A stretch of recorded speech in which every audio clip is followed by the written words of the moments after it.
70వ దశాబ్దపు super star Sobhan Babu 10వ భాగం.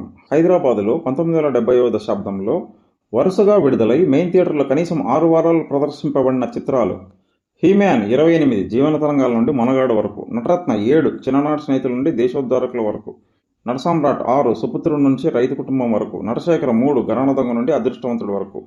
దీనిని బట్టి హీ-మ్యాన్ రేంజ్ ఏమిటనేది అర్థం చేసుకోవచ్చు. 1970వ దశాబ్దంలో 4 వారాలు 2 థియేటర్లలో ప్రదర్శింపబడిన ఏకైక చిత్రం శారద, విజయవాడలో. 3 వారాలు 2 థియేటర్లలో ప్రదర్శింపబడిన 3 చిత్రాలు గల ఏకైక హీరో హీ-మ్యాన్ మాత్రమే, విజయవాడలో.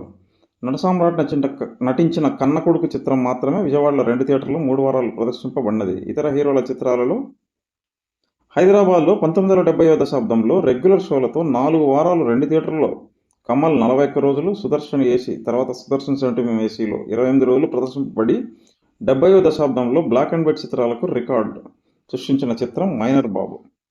హైదరాబాద్లో 70వ దశాబ్దంలో బ్లాక్ అండ్ వైట్లోనూ కలర్లోనూ 2 థియేటర్లలో 3 వారాల్లో ప్రదర్శింపబడిన చిత్రాలు గల ఏకైక హీరో హీ-మ్యాన్ మాత్రమే. కలర్లో సతీ అనసూయ, సాగర్ 50 రోజులు, సంగం ఏసీలో 22 రోజులు, బ్లాక్ అండ్ వైట్లో మైనర్ బాబు.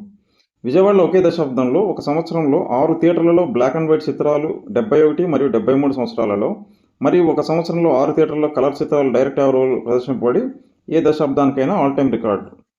75లో 6 థియేటర్లలో.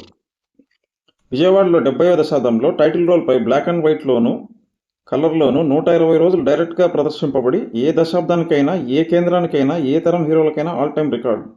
మానవుడు దానవుడు, శ్రీలక్ష్మి 120 రోజులు, సోగ్గాడు, అలంకార్ 131 రోజులు.